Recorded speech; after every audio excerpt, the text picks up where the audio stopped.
Giliola, ahí se sumó Giliola. Bien, ¿cómo va? Bueno, vamos a conversar entonces ahora que la veo ahí ya disponible. Vamos a hablar con Giliola Aicardi, es socia fundadora de la cadena Bodytech de Colombia, eh, uno de los máximos referentes de nuestra industria en América Latina. Así que va a ser un gustazo, como siempre, charlar con ella y conocer su mirada de la...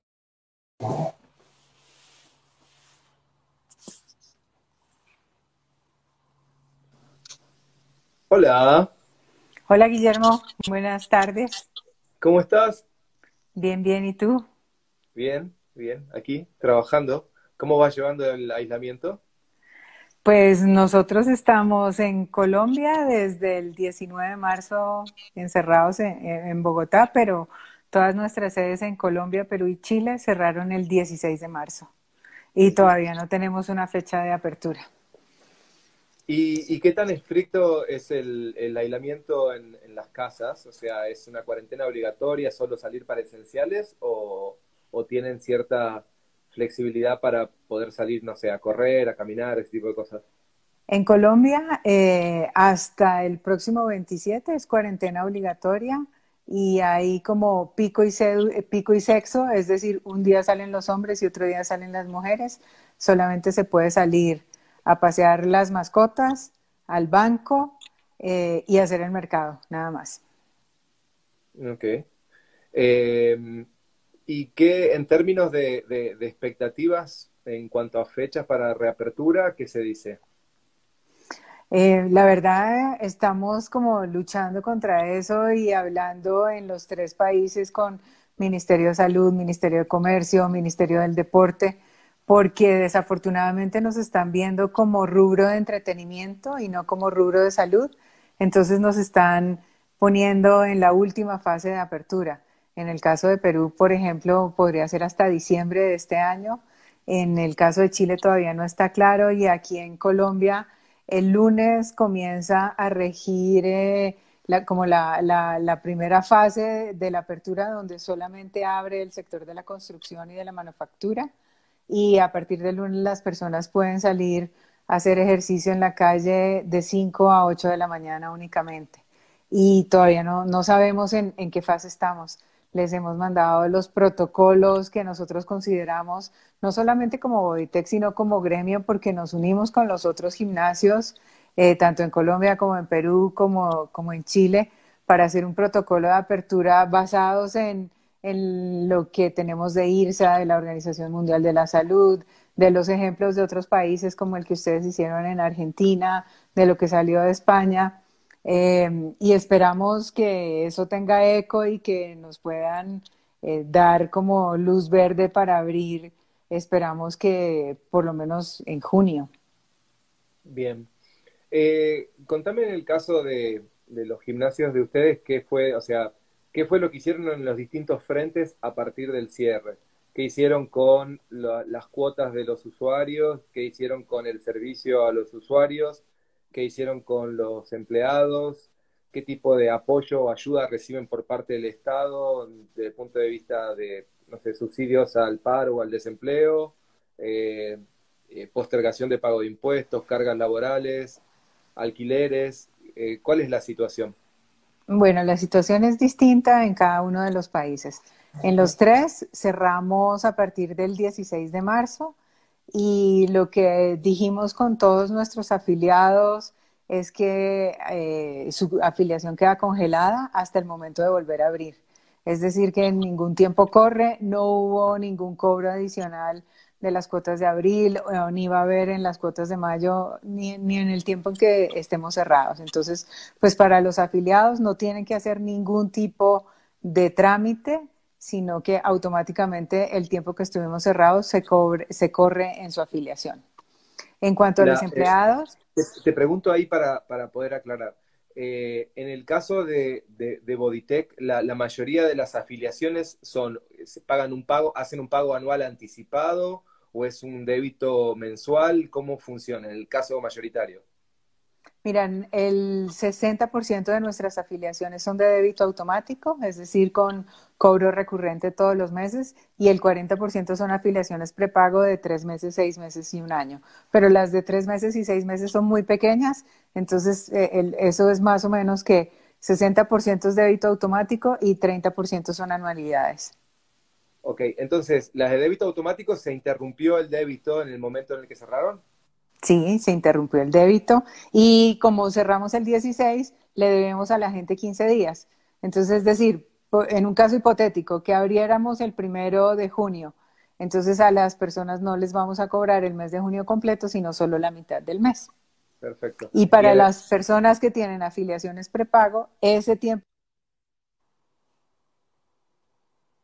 ahí se nos interrumpió un poco la conexión.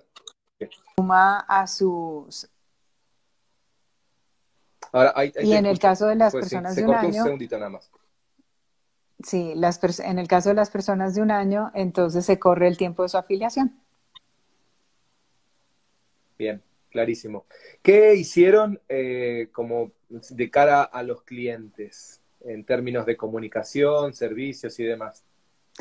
Pues desde antes nos estuvimos preparando, hicimos un comité que se llamaba Comité de COVID y en ese comité tomamos las decisiones de cierre, o sea, primero tomamos las medidas de salud del caso como geles antibacteriales y otras cosas, pero después lo que decidimos es empezar a hacer clases en streaming, entonces tenemos más o menos 6 clases al día en nuestras redes sociales que se pueden ver en Instagram, en YouTube, en Facebook, para que la gente tenga cómo moverse. Eso fue lo primero que hicimos y tenemos clases en Colombia, en Perú y en Chile. También bueno, en estos momentos la creatividad y la innovación también como que se despiertan, entonces lo que hicimos es desarrollar 3 productos virtuales. Uno se llama My Coach Bodytech, y es una afiliación que vale 19.900 pesos mensuales, eso es decir, 4 o 5 dólares al mes. Y con eso lo que tienes es que tienes un entrenador 2 o 3 veces por semana que te está llamando, te hace tu programa de entrenamiento, tu programa de nutrición y te está preguntando como un coach cómo vas. Ese es el primer producto. El segundo producto es el que hicimos, es un PT virtual, entonces es un entrenador personalizado 2 o 3 veces a la semana. Y el tercer producto es un Welcome Pack digital y es vender una afiliación de un mes a Bodytech, pero que te da acceso a la app al app de Bodytech para que puedas entrar a todos los programas de entrenamiento, las rutinas grabadas y los ejercicios durante el tiempo que estemos cerrados. Entonces esos son los 3 productos, aunque pues la facturación es muy pequeña, pero pues es el tema un poco de la innovación, y que si esto no hubiera pasado, pues yo creo que estos productos hubieran demorado muchísimo más en salir. Seguro. Antes de avanzar, digamos, cronológicamente en el tiempo, déjame confirmar algo. Antes del cierre, ustedes ya habían, digamos, incrementado medidas de intensificación en la limpieza, desinfección y algunos recaudos de distanciamiento, ¿o no? Sí, bueno, nosotros somos una entidad de salud, somos una institución prestadora de salud, que lo que hace es prevención. Nuestros protocolos de aseo siempre han sido con eh, cosas hospitalarias, entonces la limpieza que se hace en Bodytech no es con el detergente normal que está en el supermercado, sino siempre ha sido amonio cuaternario de quinta generación, que es la palabra de moda en estos momentos. Entonces, intensificamos la periodicidad del aseo y de los protocolos, eliminamos ciertas cosas, como por ejemplo, eh, teníamos en algunas sedes toallas o bebederos o esas cosas, entonces eso se cerró, únicamente toallas desechables y gel antibacterial. ¿Y notaron algún cambio en el volumen de concurrencia en los días previos al cierre? ¿O la gente seguía asistiendo con normalidad? Dependiendo de la zona, había zonas en las que la gente estaba sin ningún tipo de precaución y había otras en las que sí hubo una disminución.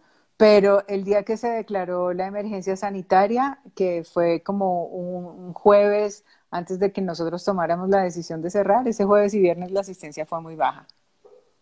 Ok. De cara a los entrenadores, al staff en general, ¿qué fue lo que hicieron? Bueno, del 16 al 31 de marzo se fueron a vacaciones colectivas, pero también pues tenemos que tener en cuenta que no tenemos, la compañía no tiene ningún ingreso a partir del mes de marzo. Entonces, a partir del mes de abril, lo que hicimos fue acordar unas reducciones salariales con todo el staff. Y en el caso de Chile, por ejemplo, donde el Estado está subsidiando parte del salario.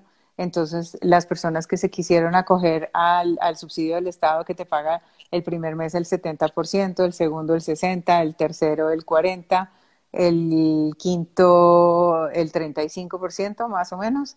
Entonces, pues eso es bueno de cara un poco al flujo de caja de la compañía, pero también te está mostrando que el Estado ya está viendo que esto se va a ir a 4, 5 o 6 meses. Aquí en Ujú. Colombia no tenemos ningún subsidio. Lo que ha pasado es que la gente que se ha quedado sin trabajo les están dando un subsidio de desempleo que es dividir 2 salarios mínimos en 3 meses. Entonces eso es lo máximo que se ha hecho. Y en Perú lo que está haciendo el gobierno es que las personas que les hagan suspensión de contrato pueden reclamar hasta 2.400 soles de su salario de lo que tengan acumulado en sus fondos de pensiones. Entonces tampoco es un subsidio porque la gente pues lo está sacando de sus aportes a la pensión. ¿Cómo les ha ido en las negociaciones con los dueños de los inmuebles? Hemos tenido 180 grados de respuesta, desde el que te dice sí, estoy con ustedes y no suspendemos el contrato hasta que vuelvan a abrir, hasta el que te dice si no me paga, devuelve, entrégueme el local. Pero yo creo que eh, es algo que en la medida en que el tiempo va pasando, la gente o tiene que entender o el Estado tiene que tomar alguna decisión, porque en ninguno de estos tres países el gobierno ha dicho te subsidio parte del arrendamiento o nada. O sea, aquí la ley que sacaron es no te pueden sacar del local, pero igual tienes que pagar todos los arrendamientos. No te pueden cobrar intereses de mora, pero vas a cobrar a pagar intereses corrientes al 50%. Entonces, pues es inviable, o sea, cualquier negocio es inviable. Y como te digo, si nos toman, como en el caso de entretenimiento, para estar 6 u 8 meses cerrados, pues tocará cambiar de negocio en esos locales donde el dueño, o sea, el dueño te puede decir 1 o 2 meses está bien, pero ninguna persona te va a dar 8 meses de arriendo gratis solo porque no puedes pagarlo. Eh, ¿Cuál ha sido la decisión más difícil que en lo que a vos respecta, dentro de tus funciones, has tenido que tomar en las últimas 3, 4 semanas? Mira, para mí la decisión de las personas es la más difícil. Yo digo que la compañía pues debe tener una sostenibilidad. Queremos tener una compañía para que cuando volvamos a abrir esos empleados vuelvan a tener trabajo. Entonces, esas decisiones que tienen que ver con la gente son las más complejas porque es tu responsabilidad que esas personas que están contigo tengan un sustento. Pues hoy en día, en teoría, a nadie lo pueden sacar de su casa por no pagar el alquiler y los bancos están dando plazos para los pagos de créditos y tarjetas de crédito. Pero pues que la gente tenga como ese sustento básico en sus casas es lo más importante. De todas las decisiones que te ha tocado tomar, ¿hay algo que harías diferente? Eh, no, yo creo que el tiempo lo dirá. Eh, vamos a ver cómo evoluciona todo este proceso y pues yo creo que todos estamos pidiendo que exista una vacuna o exista un medicamento que pueda hacer que este virus no sea tan letal o tan complejo.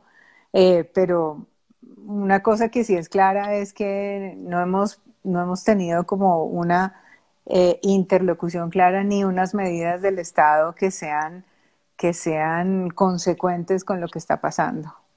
No nos ven como un sector de salud, no nos ven como generadores de empleo, no nos ven como generadores del PIB de cada uno de los países. Entonces es como si no existiésemos. ¿Y vos crees, a mí me llama mucho la atención en el caso de ustedes, sobre todo en Colombia, ¿no? Quizás en el resto de los mercados puede ser, pero igual te lo pregunto, ¿qué responsabilidad crees que le cabe a la industria en el hecho de que el Estado y quizás también parte de la sociedad no nos vea como un actor del sector de salud? ¿Vos crees que, o sea, nos cabe a nosotros parte de la responsabilidad o no? Yo creo que sí, porque en muchos casos nos hemos dedicado a mostrar cuerpos, a mostrar la estética que se puede lograr con el ejercicio, más que mostrar la salud y el beneficio que tiene el ejercicio en el cuerpo. Yo siempre digo que el ejercicio es esa píldora mágica que hace que te veas mejor y te veas más joven, pero que te baje el colesterol, los triglicéridos, que te baje el estrés, eh, y que disminuyas los riesgos de contraer cáncer. Y ahora en las últimas investigaciones también la gente que hace ejercicio y tiene COVID se mejora más rápido. Entonces yo creo que sí tenemos como esa culpa de tratar de mostrar la persona perfecta, el cuerpo perfecto, ese role model o esos influencers que son famosos y que son lindos, pero nos falta mostrar como el interior. Eh, cómo está dividido tu día en términos de foco en lo que respecta al trabajo, ¿no? O sea, hoy ¿a qué dedicas el día desde el punto de vista laboral? ¿En tus esfuerzos, en tu tiempo, en tu foco? Una de las cosas que ha pasado con este aislamiento es que los días son muy distintos y son raros, o sea, ya no existen fines de semana ni domingos y a veces te sientas en el computador desde las 7:30 de la mañana y son las 9 de la noche y todavía estás ahí sentado en reuniones y en cosas. Nosotros tenemos War Room interdiario, es decir, lo que pensamos hoy ya pasado mañana puede que no sea porque ha salido alguna norma o alguna cosa distinta. Entonces, el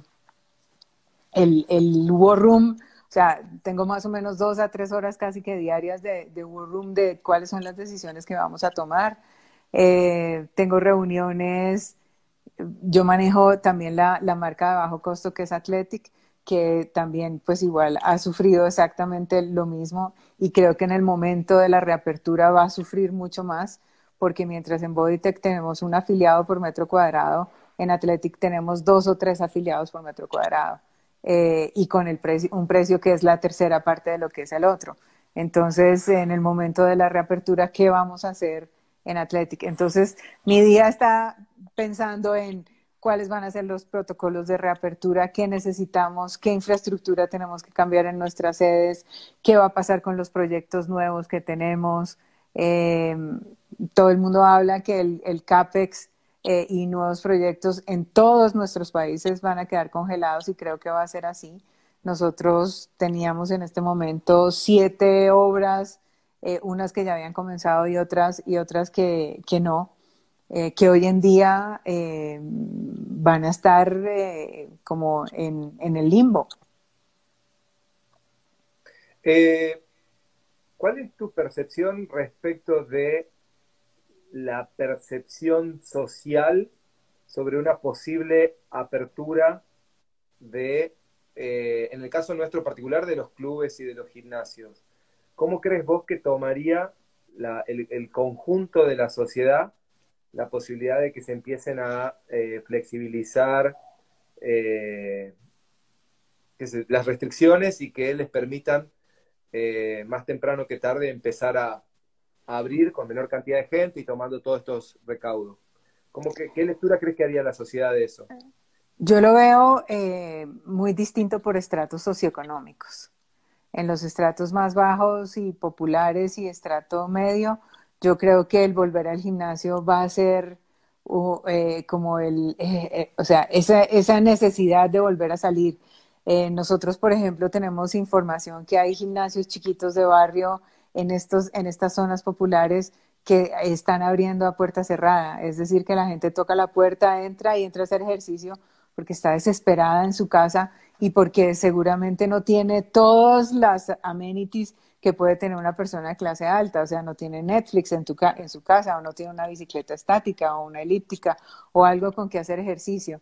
Entonces, yo creo que en los estratos medios y bajos va a ser como, uff, volvieron a abrir y no me importa lo demás, además porque la gente es un poco más joven, igual que en Athletic, la gente es más joven y creo que es un poco más inconsciente del efecto que pueda tener o también pensando en que en los jóvenes pues el riesgo del COVID no es mortal, entonces no me importa. Mientras que en los segmentos y en los estratos socioeconómicos altos, yo creo que sí va a haber un freno en las asistencias y en las ventas. Y más allá de, digamos, de esa decisión de postergar, por ejemplo, el regreso, eh, ¿existe, digamos, cierta condena social respecto de las empresas que, por la presión de tener que mantener la empresa y de generar ingresos y de empezar a retomar los cauces normales, ¿existe alguna presión social de la gente que está diciendo, no, miren, esto puede atentar contra la evolución de la pandemia, puede facilitarlo y demás, o no existe? No, yo no lo he visto hasta ahora como condena social, no. Al contrario, sí he visto gente que dice, si el ejercicio es salud, pues ¿por qué no vamos a hacer ejercicio? Ok, El tema es el protocolo de seguridad y de bioseguridad que tengas que tener en el momento de abrir. ok, ok. En los protocolos que ustedes manejan, ¿hay alguna particularidad que creas que merezca la pena destacar o es más o menos parecido a todo lo que hemos visto? O Yo creo sea, que es parecido a lo que se ha visto en todo el sector. Aquí en Colombia se está hablando que en los ascensores, en los elevadores, solamente se va a permitir dos personas al mismo tiempo. Eso significa que va a haber muchas colas a la entrada en los edificios donde haya elevadores. No acceso biométrico, es decir, que también tu control de acceso va a ser más complicado y a la antigua. ujú. Entonces, ahí vas a tener ese tema. No zonas húmedas, o sea, no sauna, no turco, no vapor y estas cosas. Eh, Aforos al 50% en las clases como indoor eh, y una persona cada 2 metros cuadrados. Yo estuve la semana pasada en una reunión de IRSA con personas de Ah, 27 países ¿estás del segura mundo. lo de 2 metros cuadrados? Cada 2 metros, eso significa 4 metros Cuatro cuadrados. metros, por eso. Ajá, Ahí exacto, va. sí, sí, sí. Ok. Nosotros, por ejemplo, habíamos propuesto 10 metros cuadrados, pero la semana pasada yo estuve en una reunión de IRSA con una persona de la Asociación Mundial de la Salud eh, y había personas de 27 países distintos. Y ella decía, mire, yo no sé si son 4 metros o 5 metros o son 10 metros. Cuando yo le dije 10 metros, ella me dice, me parece exagerado porque en este momento ni siquiera nosotros sabemos si los 2 metros son reales o no son reales. Eh, Ella decía que la asociación estaba en mora de sacar un protocolo para gimnasios. El sábado pasado sacaron un protocolo para industrias de comida y restaurantes. Entonces, pues esperemos que ellos saquen en las próximas 2 semanas un documento que le pueda servir a los gobiernos como base para permitirnos el abrir. Yo creo que también nosotros nos guiamos por muchas cosas de Estados Unidos y ahora que en el Reopening America Again del gobierno de Trump aparece que los gimnasios pueden abrir desde fase 1 con ciertos protocolos, pues ojalá eso también nos ayude a que nuestros gobiernos locales lo entiendan. ¿Cómo te imaginas la nueva normalidad? La nueva normalidad va a ser todos con tapabocas para no exponernos y no exponer al resto de las personas. Eh, Teletrabajo en lo que más se pueda, en las industrias donde es posible. La gente va a ser más consciente que necesita ejercicio y necesita desestresarse. y que el ejercicio va a ser un método de acabar con ese estrés que está teniendo por este miedo constante al COVID y a lo que nos está pasando hoy en día. Vamos a tener unas costumbres donde yo creo que ya no vamos a querer ir a cine, ya no vamos a querer ir a discotecas o a bares, y que algunas personas van a decidir no arriesgarse a ir a sitios como los nuestros y van a comprar sus equipos para la casa dentro de sus posibilidades. En cuanto al mercado, ¿te imaginas en China se ha visto ahora, en las últimas semanas, digamos, campañas muy agresivas en términos de precio por parte de algunos de los operadores más grandes? ¿Te imaginas un contexto de guerra de precios o no? Lo que la teoría diría es que la gente va a salir a hacer guerra de precios, pero para nosotros el tema de que si tú vas a tener un aforo del 50 o el 40 o el 30%, no puedes salir a hacer una guerra de precios porque entonces vas a ser, ahí sí que peor, vas a ser inviable. Entonces yo creo que al contrario, el precio debería subir en algunos casos porque vas a tener más espacio, vas a tener más seguridad, vas a tener unos protocolos que te van a garantizar que seas casi que un boutique. Y, y respecto de la experiencia que los consumidores han tenido durante este tiempo con el home fitness y las herramientas virtuales, ¿vos crees que eso puede representar una competencia para los gimnasios? ¿Lo planteas en términos dicotómicos, mundo analógico y mundo virtual? ¿O crees que los gimnasios van a tener que explotar ese negocio también y mantenerlo? Para mí hay que mantenerlo porque la gente que iba 5 veces a la semana no creo que vaya a volver 5 veces a la semana, sino que va a preferir ir dos y hacer tres en su casa para tener algún tipo de contacto social, porque lo que más nos hace falta durante toda esta época es ver a las otras personas cara a cara. Entonces, no creo que se vayan a ir al 100% a hacerlo en su casa, ni tampoco van a volver a hacerlo 100% al gimnasio. La última, que te saco de la industria, una general. ¿Qué te parece que tenemos que aprender como humanidad de una experiencia de este tipo? Yo pienso que nos dimos cuenta que somos una especie vulnerable, una especie que no está preparada para este tipo de situaciones. Ninguno de nosotros ha vivido una guerra, y para mí esto es una guerra invisible, en donde pues todos los días mueren muchísimas más personas por otras causas que por las causas del COVID, pero este miedo que nos ha infundido como sociedad hace que repensemos todas nuestras cosas. Y desafortunadamente, antes decíamos, no tengo tiempo para mi familia, no tengo tiempo para estar, no tengo tiempo para descansar o para disfrutar, pues ahora estamos 100% en familia, pero yo creo que en algunos casos no lo estamos haciendo, porque igual seguimos trabajando en el computador, seguimos 15 horas pegados, y lo que pasa es que antes tú no veías a tu familia físicamente, ahora te das cuenta que tus hijos están desde las 8 de la mañana hasta la 1 de la tarde en el computador estudiando, tú estás en el otro computador trabajando, entonces pues la vida como que ha seguido igual, eh, y no estamos valorando lo que deberíamos valorar. Iriola, gracias. Me alegro de verte Guillermo, a bien. ti, muchísimas Un cariño por ahí. gracias. Que estés Bueno, un bien. abrazo. Chao, Chao, chao. chao. Chao. Chao.